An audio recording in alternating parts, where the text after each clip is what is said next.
Welcome to the Disrupt Your Career podcast, brought to you by Claire Harbour and Antoine Tirant. We're passionate about helping everyone find fulfillment in their work life. We believe that big, messy, uncharted career changes are inevitable, and it's up to you to decide. Will you take control and disrupt, or allow yourself to be disrupted? We wrote the book about it, and now we share here our conversations with other thinkers in this crucial area. Settle down and get ready to listen to this dose of wisdom. So this time we're welcoming Andy Storch to Disrupt Your Career podcast. We're very pleased to have him. He's calling in from a very hot, sweaty Orlando, Florida. Andy, welcome. Thank you so much for joining and for agreeing to play with relatively little preparation, but a lot of excitement and common interest in careers, owning your career, owning your life, which is the name of a book that you've written and which we'll be talking about later. But thank you so much for joining us. Thank you, Claire, for having me on the show and for inviting me. I was flattered that you did, and I'm excited to be here. I love the topics that you cover on your show. Everything in the career development world and talent management, talent development world, and just the idea of management, leadership, careers, personal development. It's also fascinating to me, and I love having discussions and look for ways to help and inspire others. So thanks for having me on. Fantastic. It's always great to have somebody on who's got such a long list of things they're interested in. So we'll have to be careful not to go over time, I'm sensing. But let's get started. Let's start with you telling us about how you got into your career. I mean, you've had an incredibly varied experience from data to business development, from product management to strategy consulting, and you're not doing any of those things now, or if you are, they're melded in. Tell us a little bit about how you ended up doing what you do now. Yeah, I'm not one of those people who had it all figured out from the beginning. I've had a long meandering career doing a lot of different things. And, I say long for context, people listening, I'm 41 years old, started essentially working when I was 16 and then getting into the corporate world probably around age 24 or so. But I grew up in Florida. I went to college at the University of Florida. And I thought I wanted to be an engineer when I got there, and I couldn't make it through. I was great at calculus and physics, but I could not make it through chemistry class. And that was a requirement. So I ended up changing to business and IT, and I graduated and I went into a management training program that I left, and then moved out to California with my then girlfriend, now wife, Courtney. And I got into entrepreneurship and tried my hand at some different startups. I joined a couple startup companies. I started a couple companies. All of them failed miserably. Nothing worked out. I worked for some really terrible bosses in the startups that I joined. And then I got into the corporate world and I started working as an analyst in insurance for a few years. I got my MBA at the University of Southern California, Marshall School of Business. And around that time, I also got really into networking. In fact, it was 2005 when I read a book called Never Eat Alone by Keith Ferrazzi. It's my favorite book. Oh, I mean, it really, so many lessons. I read it again recently and it's still highly relevant, although funny because the references, it's pre-social media. He's got his BlackBerry, using tools that we don't use anymore. The game has changed a little bit, but the mindset and everything, the way it shows up to places. So that really set me on a path towards networking. I went on a mission to meet everybody I could when I got to business school, and ended up being elected president of the school of 700 people because I had met more than anybody else, essentially. And then I got a really lucky break. A friend got me an interview with a cool consulting company after I graduated, and I got into consulting and moved to San Francisco and had an opportunity to travel all over the world, working with executives and managers, creating and running workshops, teaching things like strategy, alignment, finance, business acumen, and leadership. And that's where I really learned how and why people learn and what really drives people. And I also got to really observe people in the corporate world to see who seemed to be enjoying their careers and doing well, and who seemed to really be struggling or kind of drifting through their career and through their life. And sometime in 2016, I got really into personal development. And I started doing a lot of self-reflection and really thinking about who I was and what I really wanted to do. And I realized that I wanted to get back into entrepreneurship. I had a strong pull to really work on my own. I find myself being a risk taker, liking to have control. I don't really like to have a boss. And so maybe some of your listeners can relate to that. And so I started down a path of trying to do that. And I've transitioned into becoming an independent consultant with a smaller organization selling training and development programs. I started my first podcast in 2017 about entrepreneurship. And then in 2018, I started a second podcast about talent development called the Talent Development Hot Seat. That podcast grew a following and turned into a conference, which I hosted in January of 2020 called the Talent Development Think Tank. This was before the pandemic, and it really skyrocketed. Just in time. Yeah, just in time, right? And we were hugging and shaking hands, no idea what was coming, right? And at the time, my whole business was selling and running in-person training programs, and I was flying around the country and the world running these leadership development workshops, and business was really heating up. And then the pandemic hit in March 2020, and everything shut down. All the clients went away. Everybody canceled everything. And so I needed to make a pivot, like many of us had to do. And I was also writing my book at that time, my first book called Own Your Career, Own Your Life. And I made some pivots with that as well to address the nature of work and networking and everything during these remote virtual times, which we can address.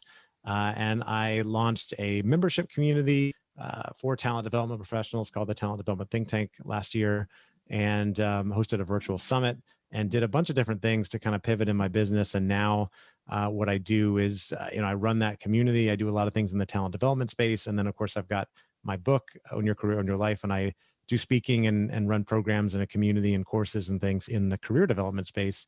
And I'm just trying a lot of stuff, running my own business, trying a lot of stuff, trying to learn every day, grow, get better. Like many of us are. And I guess the last thing I'll say is, as you mentioned, I live in Orlando, Florida. I'm married. I have 2 kids. I'm all about family and getting the most out of life and trying to inspire other people to do the same.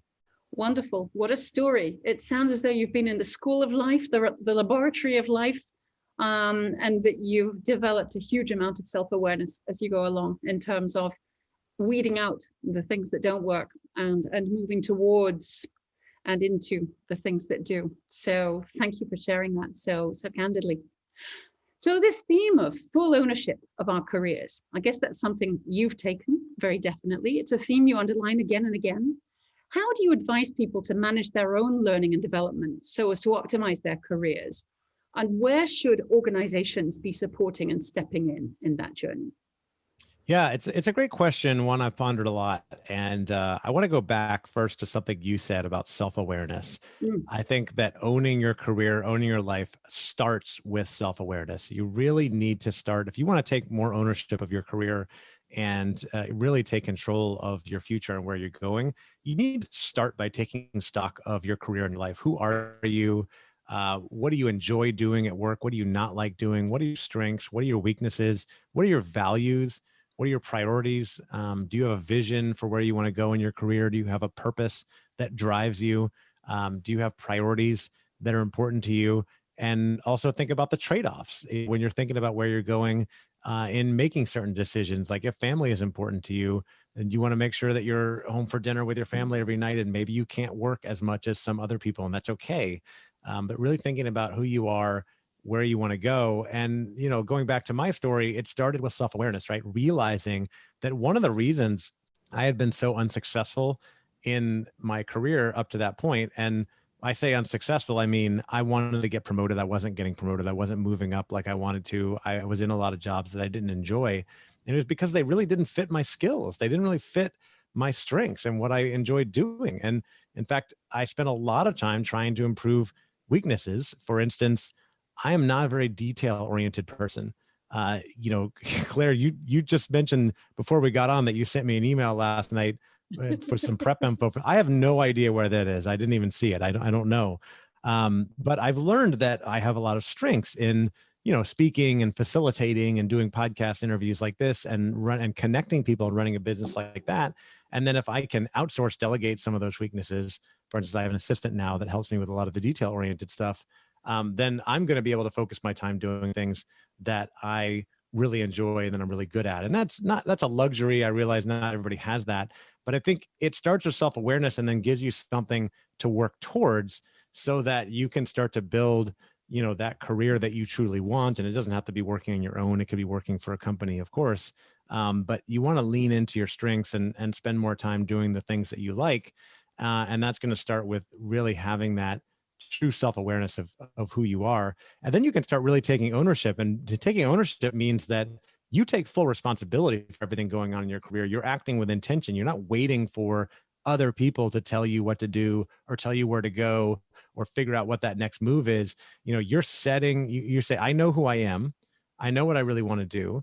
And you may not know exactly, and that's okay, right? Because opportunities are going to pop up that you can't even anticipate right now. And jobs are going to be created in the next 5 to 10 years that you couldn't even fathom because they don't exist yet, right? But you can start to set your intention for where you want to go. I'd like to be working in HR. I'd like to be working in marketing, or I'd like to be seen as the foremost expert of finance in this region or this type of group that I'm in, whatever it may be, or I want to be running my own business in the next 5 years.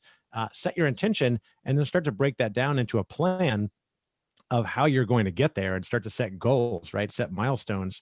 Because if you have that intention, if you have that vision, but you don't make a plan, chances are you're not going to get there, right? They say that a goal without a plan is just a wish.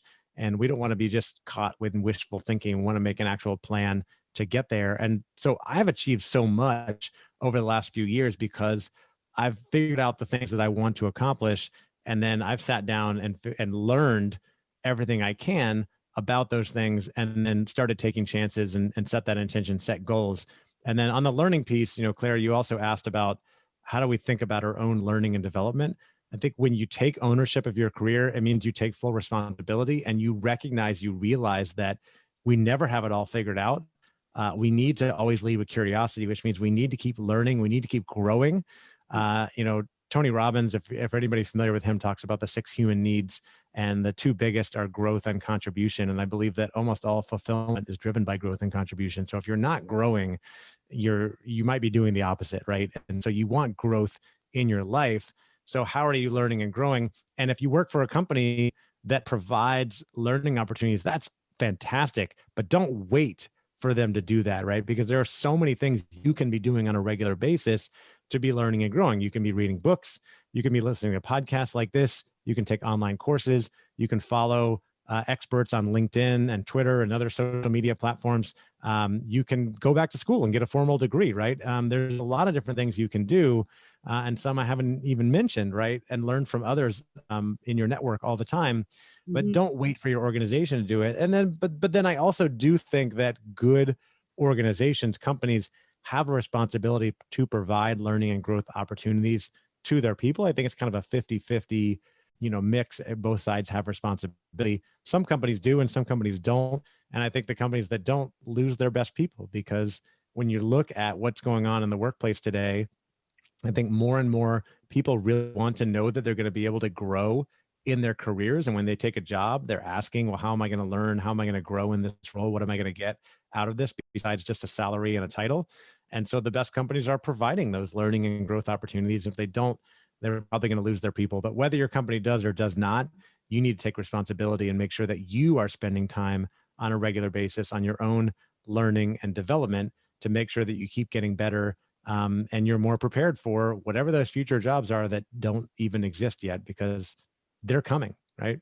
So Claire, I know that was a long answer, but you gave me so much to think about and so much to talk about there that I think hopefully will be helpful to people. We're constantly thinking about too. And certainly, as you say, the organizations that ignore the opportunity to be fulfilling people with something beyond a salary or a title are the ones that are ignoring at their peril.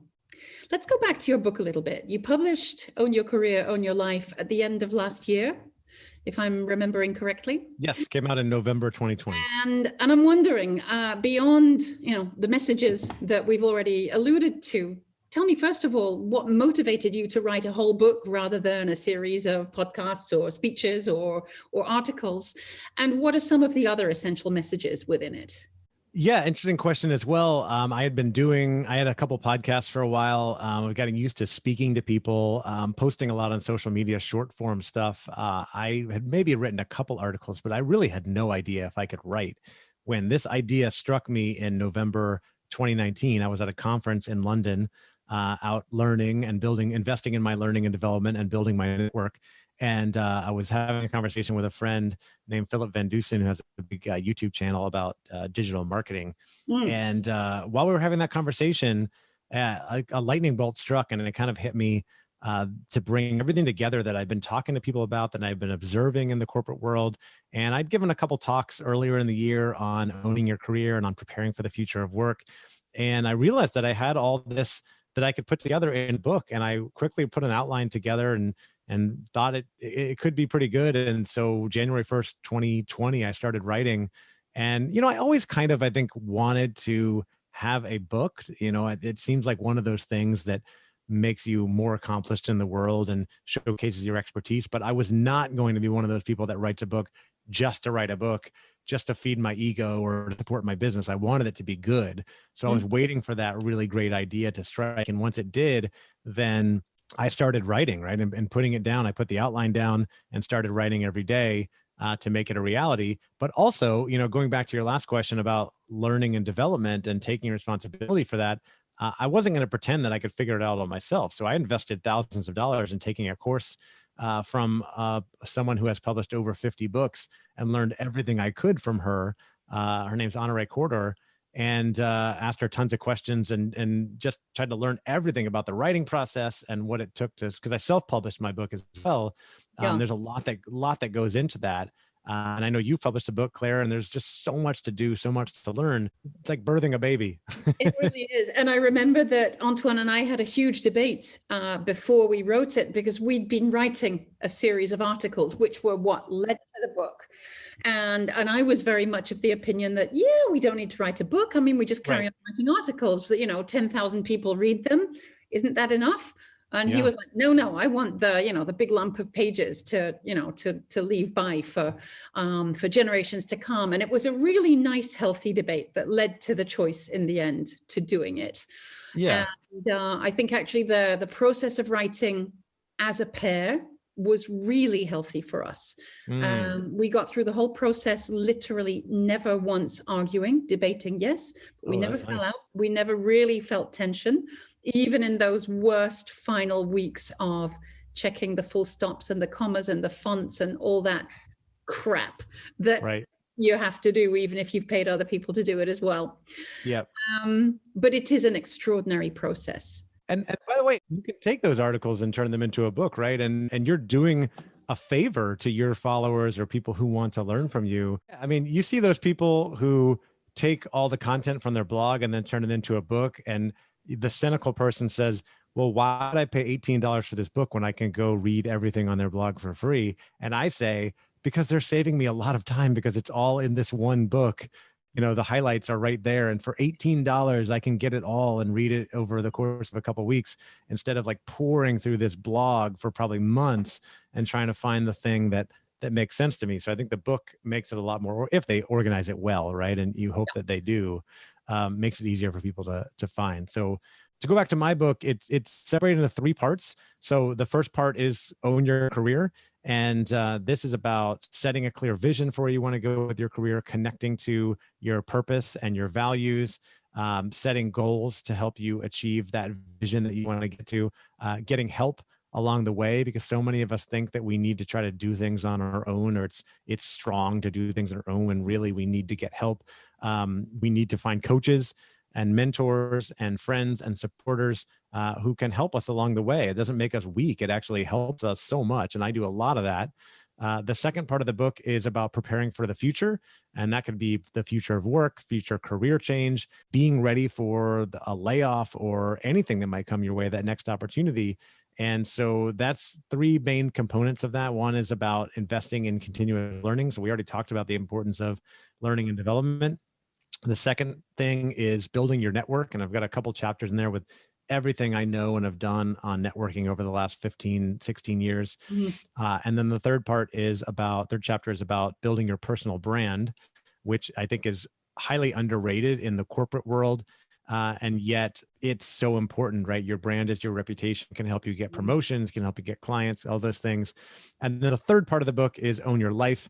And these are kind of the principles that I've learned over the last many years getting into personal development that have allowed me to get a lot of things done, be more successful. So how to really go out and achieve your goals, how to prioritize your time, how to overcome imposter syndrome and comparison with others, and how to organize your day to be more effective and more successful, and really just how to choose happiness, get past challenges, and be more joyful and fulfilled in your life.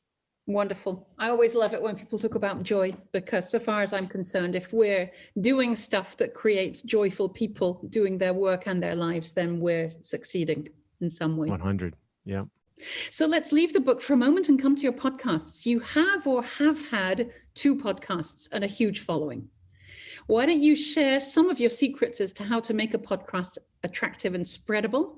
And also tell us what sort of guests you're looking out for in case anybody listening is one of those people, or in case we know any of them. Sure. Thank you. Yeah. So I have 2 podcasts. They've changed a little bit over the years. The first one I started was about entrepreneurship.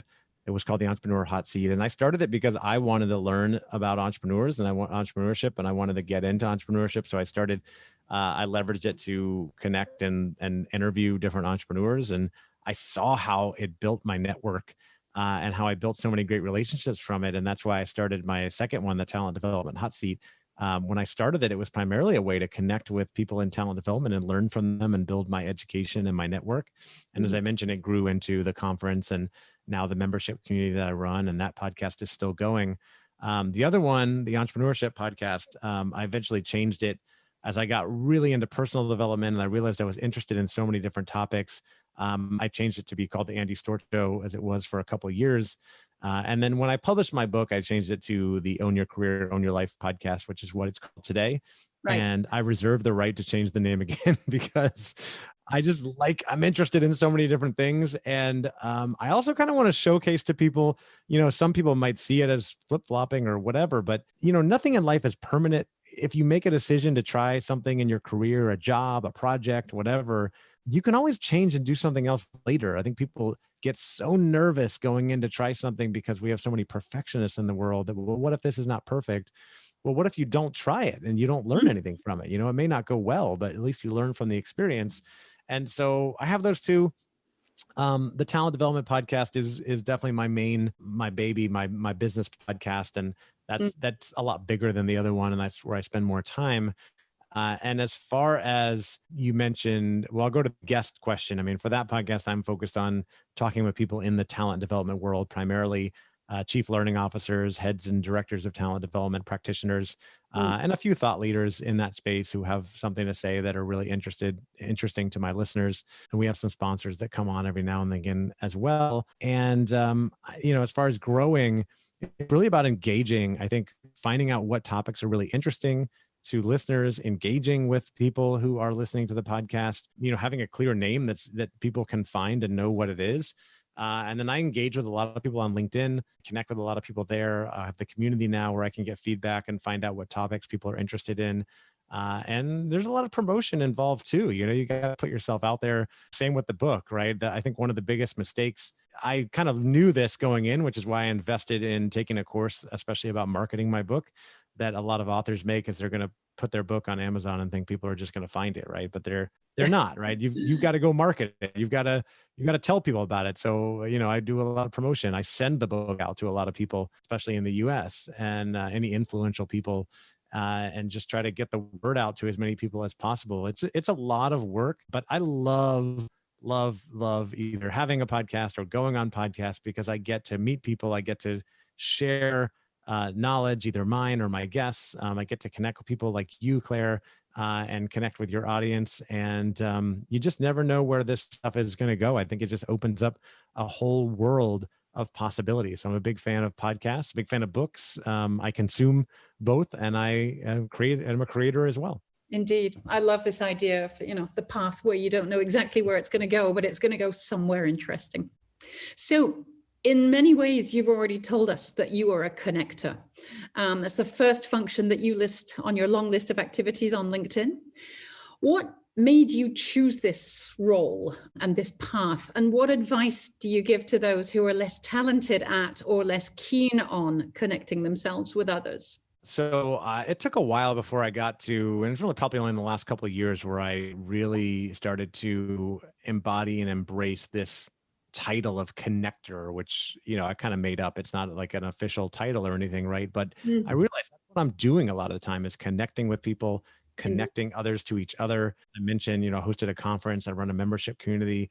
As we speak, I'm organizing the first member retreat for my community, in-person retreat, which will bring people together for deeper connection. I'm involved in a lot of mastermind groups and membership communities and networking groups, and I love connecting with others.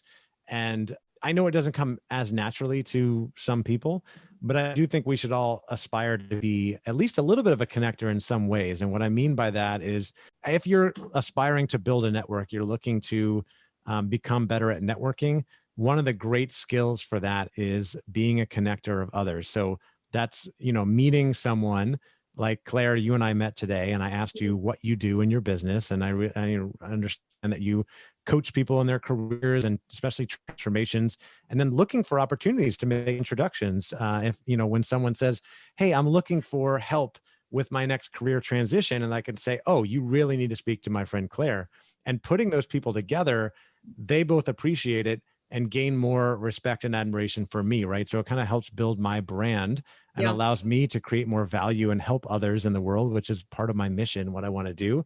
And if you want to build a network, people ask me about, how do you go build a network? How do you network? And number one is you've got to go where people are, right? You've got to be intentional in reaching out to people. Number two is always lead with curiosity. So seeking to understand people before, trying to showcase who you are. I think it was Maya Angelou, or I forgot who it was, that seek to understand before being understood. You're right. You want to try to learn as much as you can about people. And then number three, look for ways to help them. Zig Ziglar said, if you help enough people get what they want, then you'll get what you want effectively, essentially, right? So if you spend time being curious, getting to know people, and then looking for ways to help them, and making introductions is a great way to help other people, then they're going to look for ways to help you. And so being a connector, you may not do it full time like I do, but just looking for those opportunities every now and then to say, hey, I know person A, I know John, and I know Sally, and they're both in the same business, and I bet they could benefit from knowing each other. Let me see if they want to know each other and make an introduction, right? And you could be adding value to them that, wasn't possible for them without you. So being a connector is really, I think, a valuable skill for people that want to build their network. It's also, the other thing I'll mention about it is it showcases, you're going way back to the beginning of this interview when we talked about self-awareness, is understanding who you are. And maybe you're not a natural connector. Maybe you're good at data analysis, something that I'm not good at, right? But figuring out what that is and embracing that, right? So I've learned that connecting people is what I'm good at. And for a long time, I thought that was just a hobby. That's a fun thing that I do, but it's not really a business. And now I've realized that, no, that's my biggest strength. It's what I really enjoy doing. I'm going to try to build my business around that, which is why I started the membership community, why I host live events, why I have started to build, affiliate arrangements with different solution providers. I'm going to make introductions anyway. Maybe I can make some money from that, right?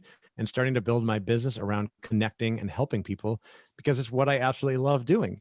And so going back to self-awareness, ask yourself, what is it that you really love doing? What is it that you're good at? What is your connector thing? And can you embrace that and make that more part of your job or your business or thing that you do on a regular basis, and maybe spend less time on the stuff that you don't love so much, but you want to spend as much time as possible in your quote zone of genius, which comes from a book called The Big Leap by Dr. Gay Hendricks. Oh, Dr. Gay. Your zone of genius is that thing that you're really good at and you love doing. And like, if you could just do it all day, every day, you'd be in heaven, right? So if you can spend more time doing that, and I love talking to people and connecting people, that's my zone of genius. Wonderful. So definitely this idea of finding your zone of genius is so crucial. And Gay Hendricks is a genius himself. I deeply believe. He's wonderful. I've had him and his wife, Kathleen, on my podcast a couple of times, and they're wonderful. I must go and listen to those episodes. I'm also thinking that if we go back to the basics of, people who think that they're not very good at networking, or they'll be uncomfortable at it, or they don't like to be boastful, or whatever they imagine networking might be, that notion of not necessarily being the self-promoter and going out and saying, hey, hello, I'm great at this, but being the servant who is supporting others by introducing person A to person B is super interesting way to do things, because there's no self-aggrandizement involved, but it still sets you up as an extraordinarily useful person. We can all play different roles in the network. I think that's such an important thing for people to understand, that there's not just one way to do it, the right way for you to do it is the one in which you feel comfortable and you serve. And with that, you will go places. 100% agree. I mean, you still need to be able to talk about yourself and tell your story and talk about who you are without confusing people, right? But always lead with curiosity and seek to help other people first, and it's going to take you far. Well, I also want to ask a curious question about your current situation. You've been very open on social media that you're currently serenely healing your cancer challenge. And you've told us a lot on social media about that journey. And I'm wondering what your experience has taught you, and what can we listeners do to increase awareness and support for this kind of journey, whether yours or that of anyone else facing that challenge. And beyond that, what advice you would give to cancer patients with regard to how to manage their career during and after the battle, if you will. Oh, yeah, that's a good one. Well, thank you for bringing that up. And yes, I've been very open about this on social media, so definitely no secrets here. And I share a lot of this because I want to help others. But in November 2020, around the time that I published my book, I was also diagnosed with testicular cancer. I had surgery 2 days after I published my book, and then ended up finding out that cancer had spread to my stomach and my neck, and ended up doing several different treatments, including chemotherapy in January, February, March. It was by far the hardest, most challenging thing I've done in my life. I thought I'd been through many challenges, but nothing compared to this. And I'm lucky too, because testicular cancer is one of, if not the most treatable cancer when it comes to modern medicine. There are a lot out there that are a lot tougher, people that have gone through much tougher journeys than I have, but we all have our challenges, and this was mine. And it was a difficult journey, but I shared a lot on social media because I know I have a big network and a lot of people that care about me and wanted to know. And also, I knew that if I could keep up a positive mindset throughout all of this, then I can inspire other people to do the same thing. And so I was really focused on gratitude and mindset throughout. Those were already big for me before this. I had a journal where I would write down my gratitude daily. But I really doubled down on that during this cancer journey. And, going back to this idea of owning your career and owning your life, part of what I talk about is taking full responsibility for everything going on in your life, to truly own it, to avoid having a victim mindset. And so I wasn't going to be a victim. I'm not going to sit here and blame anybody. Certainly ask the questions, why does this happen to me? I mean, I was living what I thought was a pretty healthy lifestyle, ate fairly healthy. I worked out, exercised 5 to 7 days a week, lived a pretty good life. But you never know where this is going to, how this is going to come, where it's going to come. So of course I asked some questions, but I also had to own it and say, this is my situation right now. This is what I get to deal with, what I get to go through. And I'm not going to cry about it or be I mean, you can cry. It's okay to have emotions and be sad and angry and frustrated about situations. There's nothing wrong with that. But I didn't want to spend too much time fighting reality. And because I've been spending some time developing this mindset of resilience that I believe everything in life happens for me and not to me, that I take ownership of life. I'm not a victim. I'm going to take ownership and responsibility for this situation, and I'm going to learn everything I can and do everything I can to make it better. And so I dug in and got a bunch of books and read a ton about cancer and health and nutrition. And I started doing a lot of things besides what the doctors wanted me to do. Besides the chemotherapy, I was already meditating every day, but I started taking a bunch of different supplements. I changed my diet. I started juicing. I started, doing a lot of different things that were recommended by people who had beaten cancer, even with naturally, or with doctors, and doing it naturally. And I think all of that added up with my mindset allowed me to get through this. And as you and I recorded this in early May 2021, I think I am through, done with the cancer. The latest scan showed that the lymph nodes that were in my neck and stomach are mostly gone. Lab tests I've gotten have showed that the cancer cells are gone. I'm just waiting for my next scan in June to really confirm it. But I feel great. I've got energy. I think I recovered faster than most people, and that's because of all the work that I did along the way. So to your last question, my advice for people who are either going through something like this or you have loved ones who are going through this, I would say 3 things. I hope this is 3 things. Let's see. Number one is educate yourself. Learn as much as you can about the situation, about what you have, about cancer, about nutrition, and own your situation. So we'll get to that. But number one is learn as much as you can, and do not put your full trust and faith in your doctors. I hate to say that, and I'm not taking anything away from doctors. They're great. They specialize in certain things. They have a ton of knowledge, and of course they're there to help us. But I've found many and most are focused on one acute situation, like getting rid of cancer in an area, and they're not really taking a holistic approach or thinking about your whole life or the ramifications or consequences of some of the things that they do. And you have a right to ask questions and make decisions that might even contradict what the doctors want you to do. And I did a lot of that. And my oncologist was wonderful. She basically admitted I was her most stubborn patient because I asked her questions about everything, and because I outright refused some things that she wanted me to do, because I had done my research and decided that that wasn't for me. And I'm not telling everybody to be stubborn and be a jerk to your doctor. Absolutely not. Right. But do your homework, be knowledgeable, learn as much as you can. And then number two, take responsibility for the situation. Don't be a victim. Don't blame others. And so that means that you recognize that this cancer, if you have cancer or something like that, it might be your fault. It might be a result of a terrible diet, or you've been a smoker, or whatever life decisions you've made. And now you have an opportunity to make some changes. So can you change your diet? Can you start taking more supplements and doing healthier things? Get into meditation, get into journaling, exercise more, whatever it is that you need to do. And then number three is really take care of your health and focus on having a mindset, a positive mindset, an optimistic mindset, a mindset of gratitude.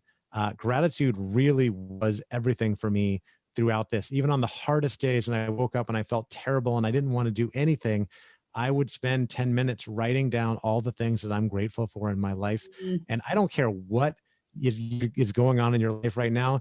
You have things that you can be grateful for, right? Your family, your friends, your parents for making you who you are, the sun shining, right? The weather, coffee, food on the table. There's just a million things you can list out. And when you do focus on that gratitude, it just makes you happier for the situation you have. It can always be worse too. But focus on gratitude and then be optimistic, make plans for the future, know that things are going to get better.